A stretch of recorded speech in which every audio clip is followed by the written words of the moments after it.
ये स्टूडेंट, मैं आपका साकिब सर। आज मैं लेके आया हूँ आपके लिए जो आपका सेकंड टर्म का एग्ज़ाम होगा 9th क्लास का, उसमें चैप्टर 4 संस्थाओं का कामकाज। ये मुख्य बिंदु हैं उस चैप्टर के, जिसमें याद रखने योग्य बातें हैं। नंबर 1, संसद एक ऐसा मंच है जहाँ नागरिकों के द्वारा चुने गए प्रतिनिधि कानून विधि निर्माण का कार्य करते हैं। यानी जितने भी कानून जो बनते हैं हमारे, वो संसद के अंदर बनाए जाते हैं। लोकसभा में जनता द्वारा प्रत्यक्ष रूप से चुने हुए प्रतिनिधि होते हैं। इसका अध्यक्ष लोकसभा का सदस्य होता है, जो स्पीकर कहलाता है। यानी लोकसभा का जो अध्यक्ष होता है उसे स्पीकर कहते हैं, ये याद रखें।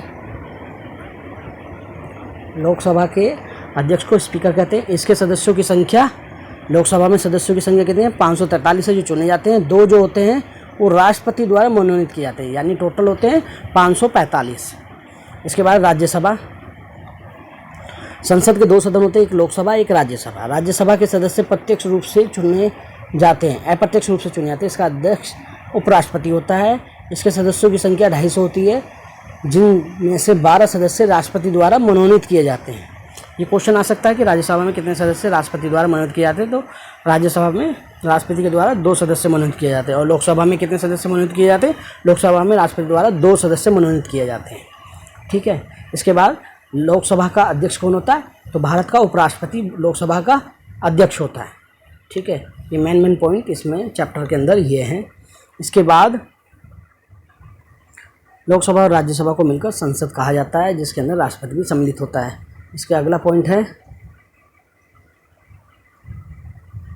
राष्ट्रपति लोकसभा में बहुमत वाली पार्टी या पार्टी के गठबंधन के नेता को ही प्रधानमंत्री नियुक्त करते हैं। यानी लोकसभा में जिस पार्टी को बहुमत मिलता है, उसी का जो नेता होता है उसको राष्ट्रपति क्या करते हैं?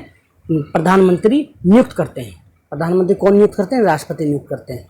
ठीक है। ये क्वेश्चन आ सकता है कि प्रधानमंत्री की नियुक्ति कौन करता है? तो राष्ट्रपति करता है। इसके बाद दूसरा पॉइंट है, राष्ट्रपति भारतीय सेनाओं का मुख्य कमांडर भी होता है। राष्ट्रपति तीनों सेनाओं का मुख्य कमांडर भी होता है। यानी सुप्रीम कमांडर जो होता है वो कौन होता है? सेनाओं का राष्ट्रपति होता है। प्रधानमंत्री की सिफारिश पर राष्ट्रपति मंत्रियों की नियुक्ति करता है। प्रधानमंत्री की सिफारिश पर राष्ट्रपति मंत्रियों की नियुक्ति करता है। प्रधानमंत्री की सिफारिश पर मंत्रिपरिषद उस निकाय का सरकारी नाम है जिसमें सारे मंत्री होते हैं। इसमें आम तौर पर 60 से 80 मंत्री होते हैं। यह क्या कहलाती है? मंत्रिपरिषद कहलाती है। प्रमुख मंत्रालय के प्रभारी कैबिनेट मंत्री, छोटे मंत्री और स्वतंत्र प्रभारी और स्वतंत्र प्रभाव राज्य मंत्री तथा अन्य विभाग के कैबिनेट मंत्रियों से जुड़े सहायक मंत्री राज्य मंत्री कहलाते हैं। इसको ध्यान से एक बार और पढ़ेंगे। प्रमुख मंत्रालयों के प्रभारी, जो मेन मंत्रालय हैं, जैसे रेलवे, सड़क, ठीक है, कानून, ये जो मंत्री हैं ये क्या कहलाते हैं? कैबिनेट मंत्री कहलाते हैं। और छोटे मंत्रालय के प्रभारी क्या होते हैं? स्वतंत्र प्रभार राज्य मंत्री कहलाते हैं। और अपने विभाग के कैबिनेट मंत्री से जुड़े जो ऊपर मुख्य मंत्रालयों के जो कैबिनेट मंत्री उनसे जुड़े हुए जो सहायक मंत्री होते हैं उन्हें राज्य मंत्री कहते हैं। इसके बाद भारत सरकार ने 1789 में वीपी मंडल की अध्यक्षता में अन्य पिछड़ी जाति आयोग गठित किया। 8 सितंबर 1993 को पूरी तरह से इस आयोग की सिफारिशें लागू की गई, जिसे ओबीसी आरक्षण, अन्य पिछड़ी जातियों को 27% आरक्षण मिल गया। यानी ओबीसी को 27% आरक्षण कब मिला? 1789 में वीपी मंडल की अध्यक्षता में एक अन्य पिछड़ी जाति आयोग बनाया गया और उसने 8 सितंबर 1993 को पूरी तरह इस सिफारिशों को लागू किया गया भारत में। भारत में निर्वाचन सदस्यों के राष्ट्रीय सभा को संसद या राज्य स्तर पर इसे विधानसभा, यानी राष्ट्रीय स्तर पर निर्वाचित सदस्यों की सभा को क्या कहा जाता है? संसद। क्या कहा जाता है? संसद। और राज्य स्तर पर इसे विधानसभा कहते हैं। क्या कहते हैं? इसे विधानसभा कहते हैं।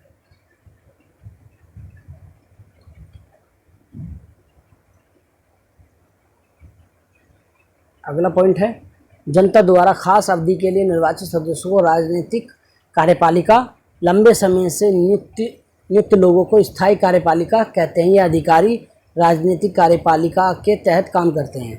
जैसे IAS IPS, ये जो अधिकारी हैं, जितने भी कर्मचारी हैं, क्या होते हैं? राजनीतिक कार्यपालिका के तहत काम करते हैं। और ये जो होते हैं ये स्थायी होते हैं, और राजनीतिक कार्यपालिका के जो लोग होते हैं वो बदलते रहते हैं। न्यायपालिका संवैधानिक संस्था होती है। न्यायपालिका क्या होती है? एक संवैधानिक संस्था होती है। इसके पास न्याय करने और कानूनी विवादों के निपटारे का अधिकार होता है। पूरे देश के लिए सर्वोच्च न्यायालय, राज्यों में उच्च न्यायालय और जिला न्यायालय, स्थानीय स्तर पर न्यायालय होते हैं।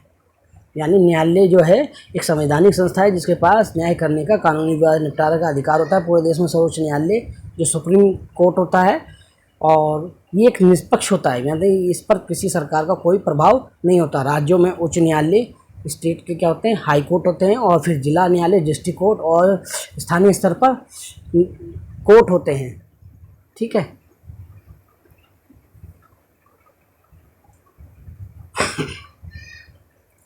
भारत का राष्ट्रपति नियुक्त होने के लिए अनिवार्य योग्यताएं क्या क्या हैं? नंबर 1, वो भारत का नागरिक हो, उसकी आयु 35 वर्ष से अधिक ना हो, दिवालिया या सजा याफ्ता ना हो, यानी पागल या मुजरिम ना हो जिसको सज़ा मिली हो, किसी सरकारी लाभ पद पर कार्यरत ना हो, कोई सरकारी कर्मचारी ना हो या कोई लाभ प्राप्त न कर रहा हो, लोकसभा का सदस्य बनने की योग्यता उसके पास हो। ये योग्यता जिस व्यक्ति के पास भी होंगी वह भारत का नागरिक, वह भारत का राष्ट्रपति बनने के लिए योग्य है।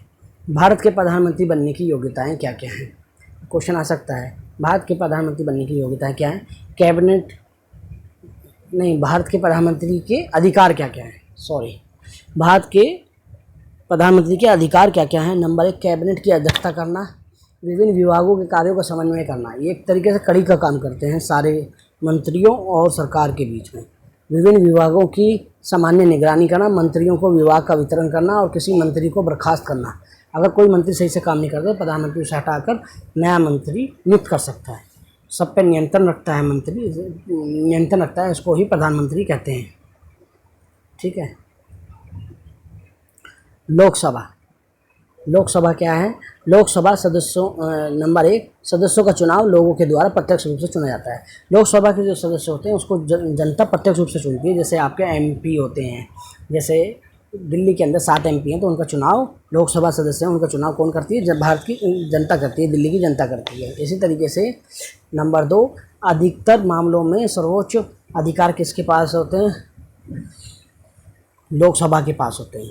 कोई भी बिल होता है उसके जो ज़्यादा पावर किसके पास होती है? लोकसभा के पास होती है। लोकसभा संसद का निचला सदन भी कहलाता है, और क्या कहते हैं, ये जनता का सदन भी कहलाता है, क्योंकि यहाँ पर जनता द्वारा प्रत्यक्ष रूप से चुनाव के माध्यम से अपने प्रतिनिधि भेजे जाते हैं। नंबर 3, सदस्यों अधिक होने के कारण विचार को प्राथमिकता मिलने की संभावना ज़्यादा होती है। यहाँ सदस्य अधिक होते हैं क्योंकि 543 के करीब चुने जाते हैं, तो इसलिए यहाँ पर सदस्य ज़्यादा होते हैं। पैसों के मामले में अधिकार लोकसभा के पास ज़्यादा है, और मंत्री परिषद पर नियंत्रण भी लोकसभा का ज़्यादा होता है। ठीक है। इसके बाद है राज्यसभा ये संसद का दूसरा सदन होता है, जिसे उच्च सदन भी कहते हैं। इसमें राज्य के प्रतिनिधि आते हैं, जो राज्य के MLA द्वारा चुने जाते हैं। सदस्यों का चुनाव अप्रत्यक्ष रूप से होता है। जैसे कि हम दिल्ली में रहते हैं, हमने क्या करा, अपने MLA को चुना। MLA हमारे बिहाफ पर लोकसभा के, राज्यसभा के सदस्यों को चुनते हैं। कौन? हमारे MLA, हमारे प्रतिनिधि किसको चुनते हैं? राज्यसभा के सदस्यों को चुनते हैं। तो इसको हम डायरेक्ट ना चुनते हुए, तो इसलिए हम सीधे इस चुनाव में भाग नहीं लेते, इसलिए इसे अप्रत्यक्ष चुनाव के माध्यम से राज्यसभा सदस्यों का चुनाव होता है। नंबर 2, राज्य के संबंध में विशेष अधिकार। राज्य के संबंध में राज्यसभा को विशेष अधिकार प्राप्त हैं। नंबर 3, सदस्य कम होने के कारण विचारों को प्राथमिकता ना मिलने की संभावना ज़्यादा रहती है। पैसों के मामले में कम अधिकार हैं राज्यसभा के पास, और मंत्रिपरिषद पर सीधा नियंत्रण नहीं होता है राज्यसभा का। इस तरीके से हमने इस चैप्टर के मुख्य बिंदुओं पर डिस्कस कर लिए। आपके एग्ज़ाम के लिए all the best. Thank you.